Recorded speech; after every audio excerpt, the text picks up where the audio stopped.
The cold hit different in the high peaks of the Adirondacks. Noah John Rondeau learned that his first winter in the cold river valley in 1929, when ice formed inside his simple log cabin and his water froze solid just feet from the fire. He had built his shelter exactly the way every woodsman and squatter in the region was told to build it: quick log walls, mud chinking, basic roof, reusing materials from abandoned lumber camps, standard and trusted. By spring, he had burned through enough firewood for 3 men and still fought losing battles against cold that cut through thin walls.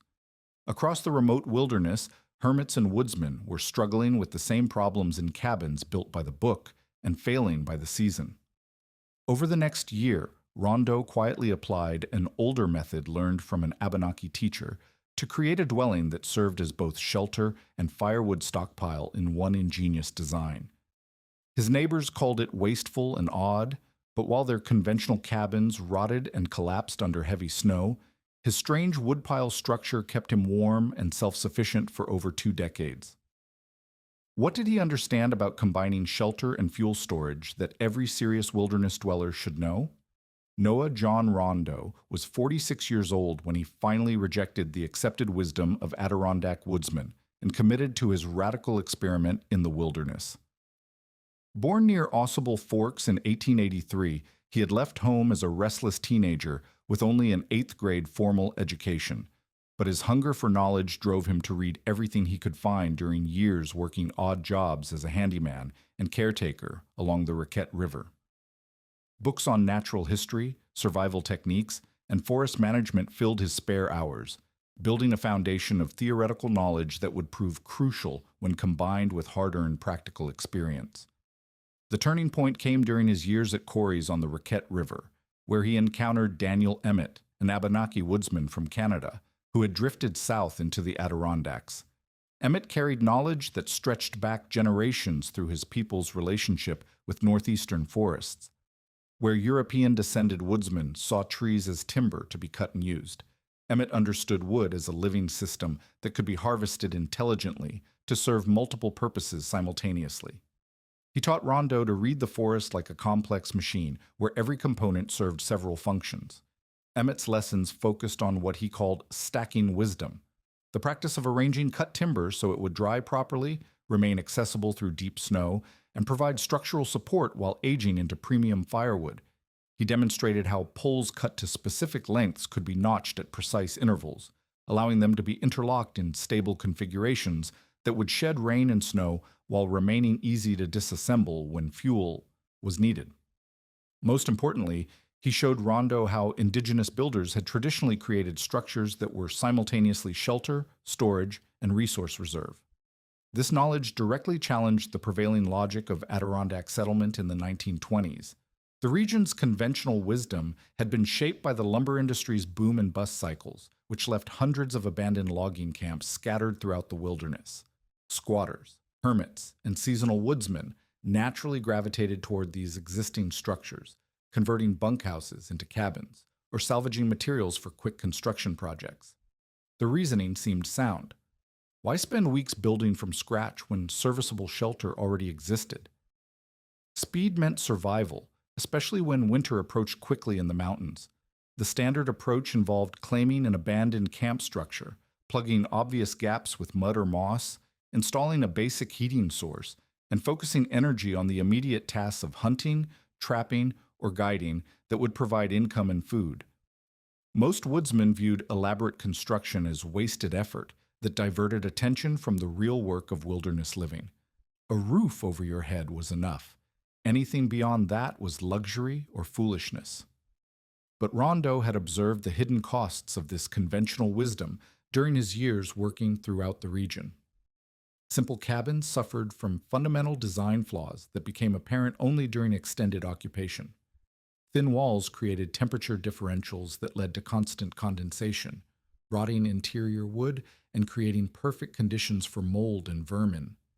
Single-layer roofs developed ice dams that caused leaks, while inadequate foundations allowed frost to heave floor joists out of alignment.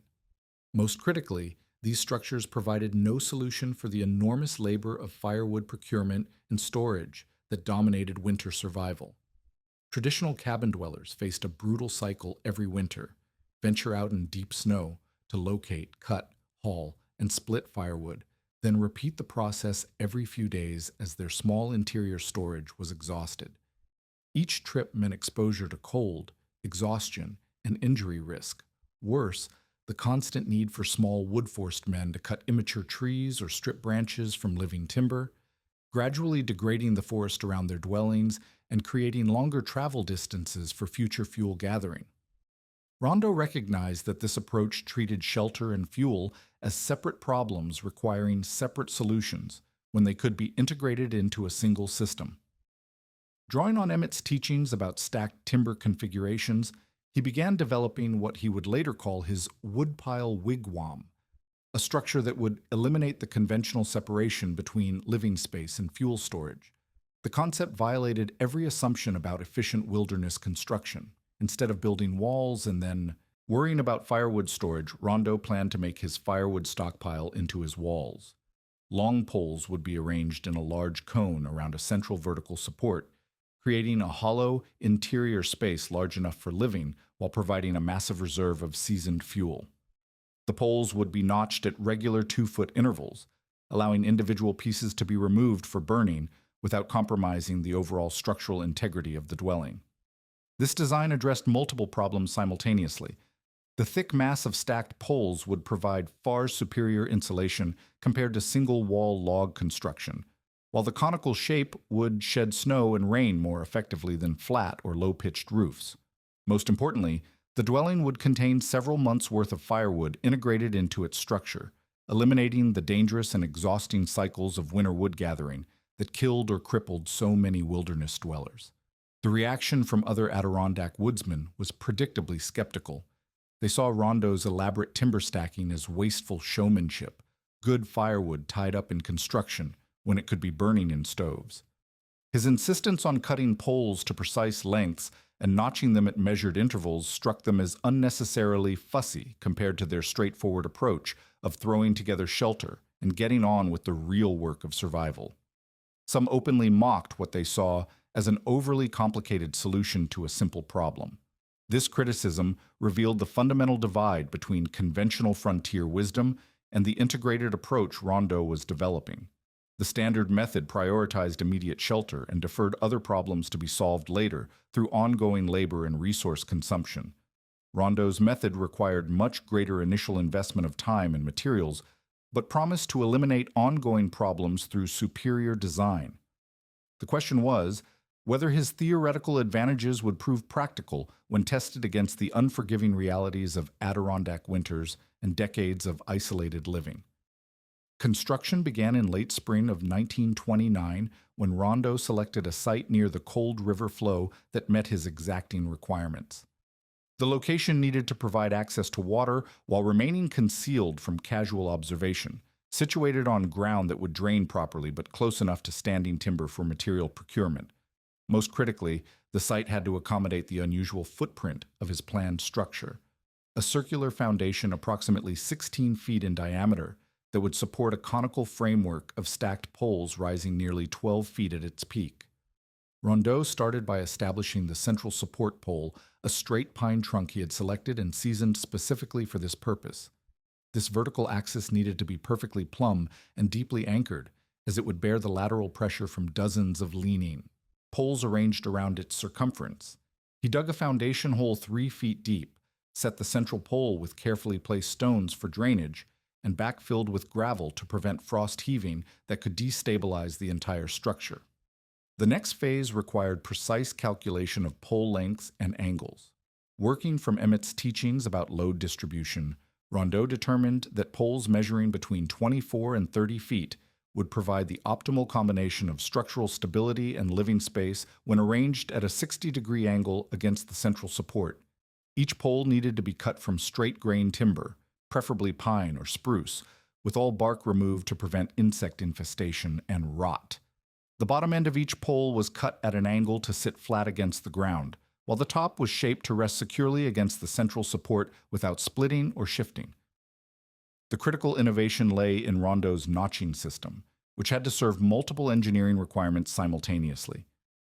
Every pole was marked and cut with notches at precisely 2-foot intervals, starting 18 inches from the ground and continuing up the full length. These notches were not simple cuts, but carefully shaped channels that would interlock with adjacent poles to create lateral stability while remaining easy to separate when individual sections needed to be removed for firewood. Each notch was cut to a depth of 1 inch and angled slightly downward to shed water and prevent ice formation that could lock the poles together permanently. The assembly process demanded both mathematical precision and physical endurance. Rondeau began by positioning the first pole against the central support at the calculated angle, then used a measuring cord to establish the exact placement of each subsequent pole around the circumference. The spacing had to be close enough to prevent gaps that would allow wind penetration, but not so tight that the structure would bind when individual poles were removed. He settled on a spacing that placed pole centers 8 inches apart at ground level, creating slight gaps that would be sealed by the natural swelling of the wood during wet weather. As the conical framework took shape, Rondeau discovered that the structure exhibited properties beyond his original calculations. The interlocked poles created a remarkably rigid framework that distributed loads evenly throughout the entire assembly.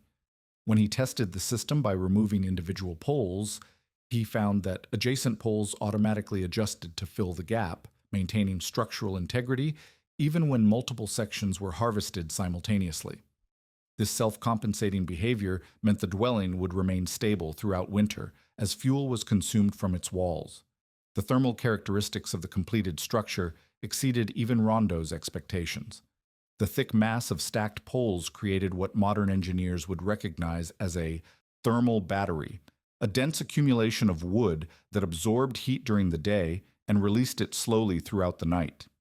Temperature measurements taken inside the completed wigwam showed that interior temperatures remained steady within 5 degrees, while outside temperatures fluctuated by 20 degrees or more. The conical shape created natural air circulation patterns that distributed heat evenly throughout the living space, without the cold spots and drafts that plagued conventional cabins. Rondeau enhanced the basic woodpile structure by constructing 2 smaller companion buildings using salvaged materials from abandoned logging camps in the area. The first, which he dubbed the Town Hall, served as his primary workshop and tool storage facility. Built from recovered lumber and roofed with salvaged tar paper, this rectangular structure measured 8 feet by 12 feet and provided weatherproof storage for items that needed protection from moisture, but not constant heating. The second building, called the Hall of Records, housed his growing library of books, journals, and maps, along with his weather observation instruments and writing materials. These satellite structures solved storage problems that the wigwam design could not address efficiently. While the main dwelling provided excellent protection for Rondeau himself and his immediate survival gear, the companion buildings allowed him to maintain the supplies and equipment necessary for extended self-sufficiency. The town hall contained his blacksmithing tools, carpentry equipment, and spare materials for maintaining all 3 structures.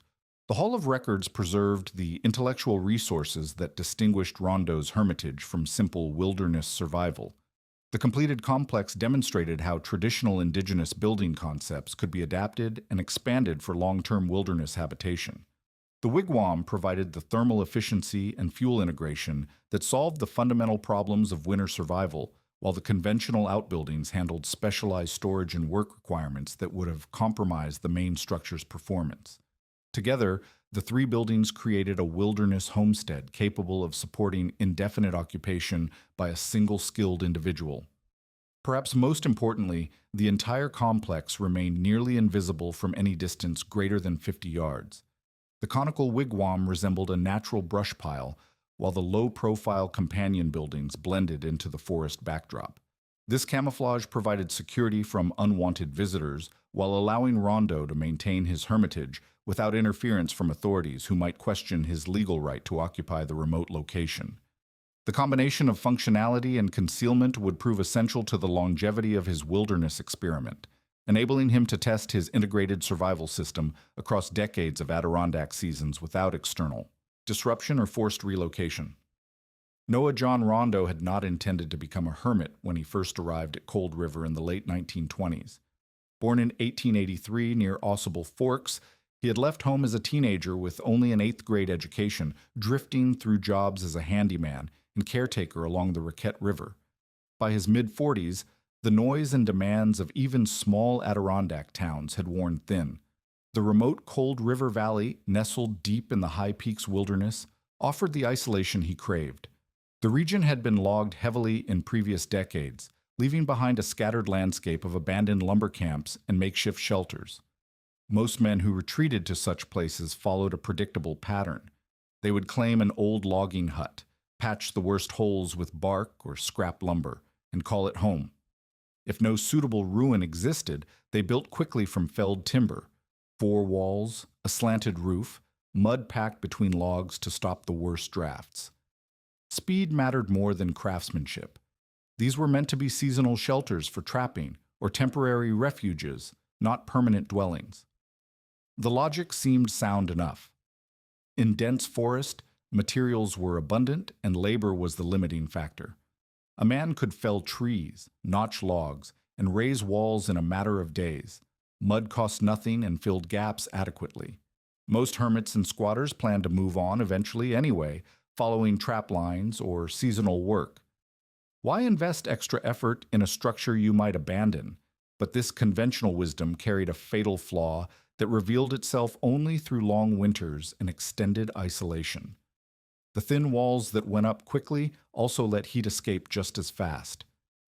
Single-layer log construction, even with mud chinking, created countless thermal bridges where cold penetrated relentlessly. Worse, the standard approach treated shelter and fuel as separate problems. A cabin provided protection from wind and weather, while firewood came from cutting trees in the surrounding forest as needed. This division seemed logical until deep snow made wood gathering treacherous and exhausting. Rondeau witnessed these failures firsthand during his early months at Cold River. A squatter named Mackenzie occupied a patched lumber camp shelter about 2 miles downstream, burning through enormous quantities of firewood, yet never achieving real warmth. By February, Mackenzie was making dangerous trips through waist-deep snow to reach standing deadwood, risking injury far from any help. Another hermit, Thompson, had built a more substantial log cabin the previous summer, but poor foundation work caused one wall to sag by winter, opening gaps that no amount of mud could seal. Thompson abandoned his shelter in March, retreating to town rather than face another season of constant cold. These were not isolated incidents, but patterns repeated throughout the remote regions of the Adirondacks. Men would arrive with high hopes of self-sufficient living, follow accepted building practices, then discover that survival required far more fuel, labor, and risk than anticipated. Many lasted only one winter before giving up entirely. Rondeau had advantages that set him apart from typical hermits and squatters. During his years along the Raquette River, he had formed an unlikely friendship with Daniel Emmett, an Abenaki woodsman from Canada, who occasionally worked as a guide for wealthy camp owners. Emmett possessed knowledge that reached back generations before European settlement, understanding the forest not as a source of quick materials, but as an integrated system where every element served multiple purposes. From Emmett, Rondeau learned to think beyond immediate needs toward long-term sustainability. Traditional Abenaki winter shelters combined structural strength with thermal mass, using the very materials that provided warmth as part of the building itself. Wood was not just fuel to be burned, but insulation to be managed, resource to be stored, and protection to be maintained. This perspective fundamentally challenged the European approach of separating shelter construction from fuel management. Emmett taught practical techniques that most white woodsmen dismissed as overly complex: how to select timber not just for quick building, but for thermal properties and longevity, how to stack and arrange wood so it served multiple functions simultaneously, how to work with natural materials in ways that reduced waste and maximized efficiency. Most importantly, how to plan for the hardest conditions rather than hope for mild ones. When Rondeau began developing his own approach to wilderness dwelling, he drew heavily on these indigenous methods while adapting them to his specific circumstances. The result challenged every assumption about proper frontier construction. Instead of building walls and then worrying about fuel storage, he conceived a structure where the fuel was the walls. Rather than cutting trees as needed throughout winter, he would stockpile an entire season's supply during warmer months when the work was safer and easier. Local woodsmen viewed this approach with deep skepticism. Jim Morrison, who ran trap lines through the Cold River region, watched Rondeau's initial construction with obvious disapproval. "Man's building a monument to himself," Morrison told other trappers. "All that extra work when a decent cabin would serve just fine." The criticism reflected broader frontier attitudes that valued speed and minimal investment over long-term planning. This skepticism intensified when Rondeau began assembling what appeared to be an enormous stack of firewood around a central pole. To conventional thinking, this represented pure waste. Good firewood should be cut, split, and stored under cover, not piled into some elaborate construction that mixed structural timber with fuel wood. The whole enterprise seemed to violate basic principles of efficiency and common sense. Yet Rondeau persisted, guided by principles learned from Emmett and refined through his own observation of repeated failures around him. He understood that true wilderness self-sufficiency required rethinking the relationship between shelter, fuel, and labor. The standard approach might work for seasonal occupancy or temporary use, but long-term isolation demanded integration of all survival systems into a coherent whole. His emerging design would prove these critics wrong through decades of harsh testing, but the initial reaction revealed how deeply conventional wisdom had taken root among Adirondack woodsmen, even when that wisdom repeatedly failed to deliver the promised results. By his 5th year at Cold River, Rondeau faced challenges that most hermits never encountered simply because they rarely lasted long enough to confront them. The forest around his hermitage showed signs of his presence, and the structures he had built required ongoing maintenance to remain functional. Traditional wilderness dwellers solved these problems by moving on, but Rondeau's commitment to permanent isolation demanded different solutions. The most pressing issue involved structural decay. Even well-built log cabins suffered from moisture penetration, especially where horizontal logs met foundation stones. Water would seep into joints, freeze and expand during winter, then thaw and promote rot during warmer months. Most hermits accepted this cycle, patching what they could and rebuilding when structures became uninhabitable. Mackenzie, the squatter downstream, had already abandoned 2 different shelters to rot and was working on a third by 1934. Rondeau approached decay prevention through strategic material selection and environmental management. Rather than cutting fresh timber for repairs, he systematically salvaged lumber from abandoned logging camps scattered throughout the Cold River region. These camps, built hastily during the logging boom and then abandoned, contained seasoned timber that had already survived years of weather exposure. The wood was often harder and more stable than fresh-cut logs, having been naturally cured by time and weather. His salvage operations followed careful priorities. First, he removed structural elements like floor joists and wall plates that showed no signs of rot or insect damage. Second, he collected metal hardware, nails, hinges, and iron fittings that were impossible to manufacture in the wilderness. Third, he gathered roofing materials, including tar paper and cedar shingles that could extend the life of his existing structures. This systematic harvesting provided a renewable supply of building materials without requiring new logging operations. The salvage work also revealed construction techniques that improved durability. Logging camp builders had learned through hard experience to elevate structures above ground moisture and to create air gaps that prevented standing water. Rondeau incorporated these lessons into his maintenance routine, jacking up settling structures and improving drainage around foundations. He discovered that placing flat stones under critical support points distributed weight and prevented sinking into soft ground during spring thaws. More fundamentally, Rondeau developed waste elimination systems that reduced his environmental impact while maximizing resource efficiency. Traditional hunting and trapping generated considerable waste because most woodsmen focused only on the most valuable parts of each animal. A trapper might take only the pelt from a beaver, leaving the meat to rot and the bones unused. This approach wasted resources and created sanitation problems around shelters. Rondeau implemented complete utilization protocols learned from Daniel Emmett. When he killed a deer, every part served a specific purpose. The meat provided food for weeks, carefully portioned and preserved through smoking or cold storage. The hide became clothing, bedding, or container material after proper tanning with bark solutions. The bones served as tools, awls for leatherwork, needles for sewing, scrapers for hide preparation. Even the antlers became tool handles or were ground into powder for various uses. Fat from killed animals served multiple critical functions beyond cooking. Bear fat, rendered and stored in containers, provided fuel for lamps during the darkest winter months. Mixed with pine pitch, animal fat created waterproofing compounds for clothing and containers. Applied to metal tools, it prevented rust during humid summer weather. This systematic fat management eliminated the need to import lamp oil or commercial waterproofing materials. Bone marrow extraction required specific techniques that maximized nutritional value. Rondeau learned to crack long bones at precise angles to access marrow without shattering the bone into unusable fragments. He heated stones in his fire, then placed them inside hollow bones to melt out every trace of fat and nutrients. The emptied bones then became containers for storing small items or tools for specific tasks. The zero-waste approach extended to plant materials gathered from the forest. Birch bark served obvious purposes like container construction and fire starting, but Rondeau found additional uses for every layer. The outer bark worked for larger containers and canoe repairs. The inner bark, when processed properly, provided emergency food during late winter when other sources ran low. Even the papery middle layer served as writing material for his journals and record keeping.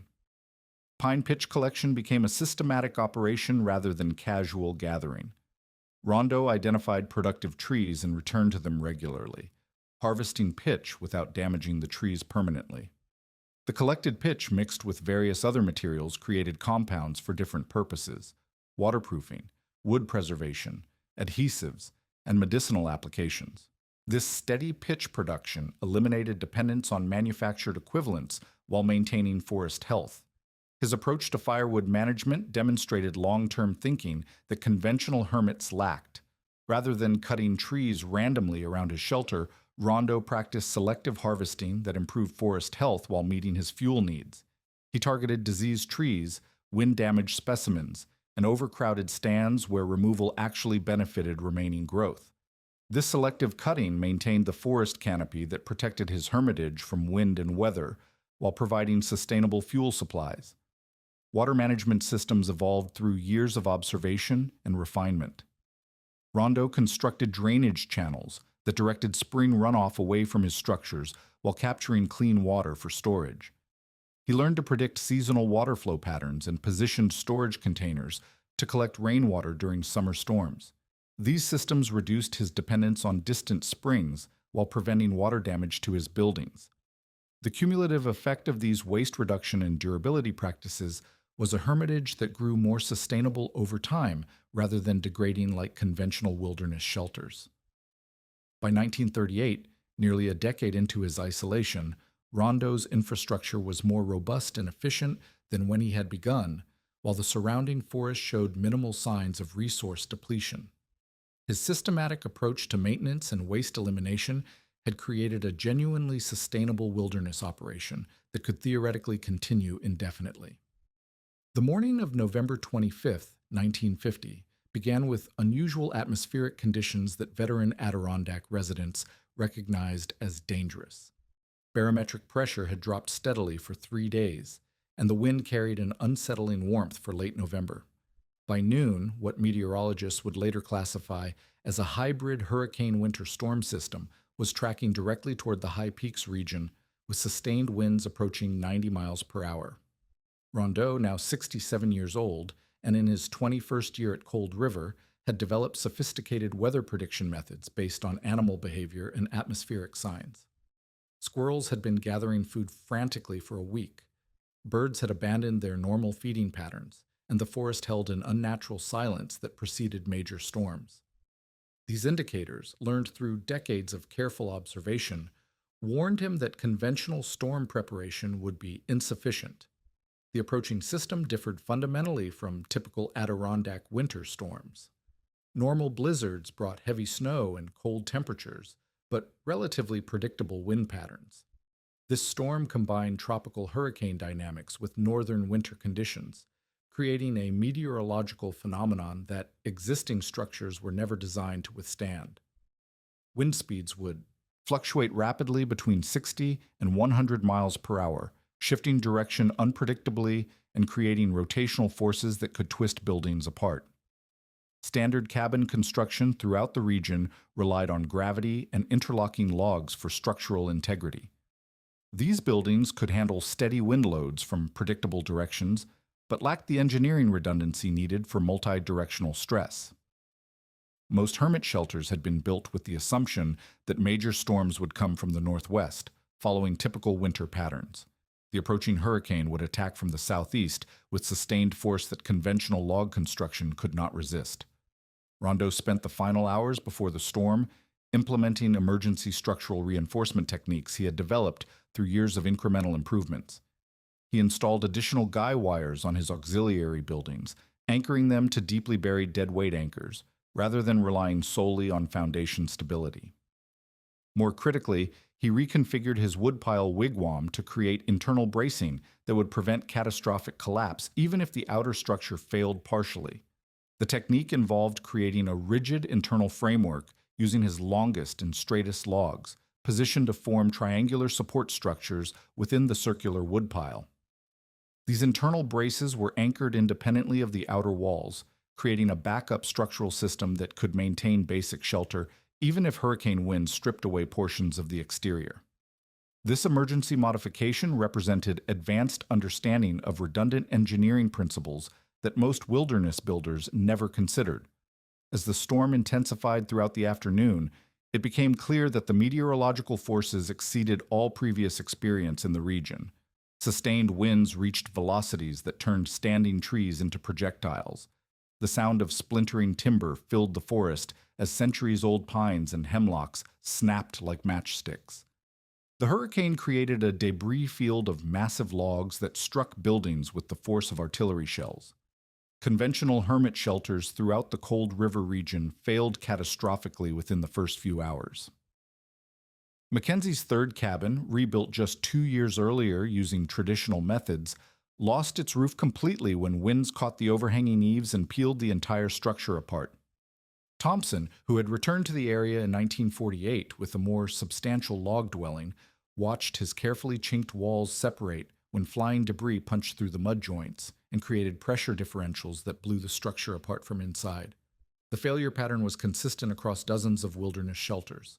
Buildings that seemed adequately strong under normal conditions revealed fatal weaknesses when subjected to unprecedented stress loads.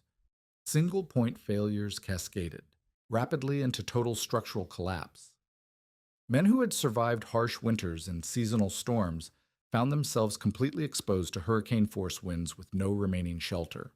Rondeau's integrated system performed differently under the extreme conditions. The woodpile wigwam's circular design distributed wind loads more effectively than rectangular structures, and the massive timber construction provided substantial resistance to debris impacts. However, even his sophisticated engineering could not withstand the scale of destruction that the hurricane delivered. Flying logs weighing hundreds of pounds struck his shelter repeatedly, and the sustained wind pressure eventually overcame his structural modifications. The critical difference lay not in preventing damage, but in maintaining survivable conditions during catastrophic failure. While conventional cabins collapsed suddenly and completely, Rondeau's design failed progressively, maintaining partial shelter even as sections of the structure were destroyed. The internal bracing system he had installed preserved a protected core space that shielded him from the worst effects of the storm. His emergency preparations and redundant design principles meant the difference between survival and death under impossible conditions. When the hurricane passed on November 26th, the Cold River region had been transformed into an unrecognizable landscape of twisted metal and shattered timber. Mature forests that had stood for centuries were reduced to scattered debris fields. The scale of destruction made continued habitation impossible, regardless of survival skills or structural engineering. Even Rondeau's sophisticated hermitage could not function in an environment where the basic forest ecosystem had been eliminated. The 67-year-old hermit faced a decision that conventional wisdom said was impossible: how to transition from complete self-sufficiency back to social integration after more than 2 decades of isolation. His salvage and resource management skills proved crucial during this transition. He systematically recovered tools, preserved foods, and essential materials from the wreckage, creating portable resources that would support him during the difficult adjustment period ahead. Rondeau's departure from Cold River in early 1951 marked the end of the longest documented case of successful hermitage in Adirondack history. However, the techniques and principles he had developed during those decades would eventually gain recognition far beyond the wilderness community. His final cabin, constructed after leaving Cold River, incorporated refined versions of all the methods he had perfected in isolation. This structure, preserved today at the Adirondack Experience Museum, serves as a permanent testament to the effectiveness of integrated survival systems over conventional quick-build approaches.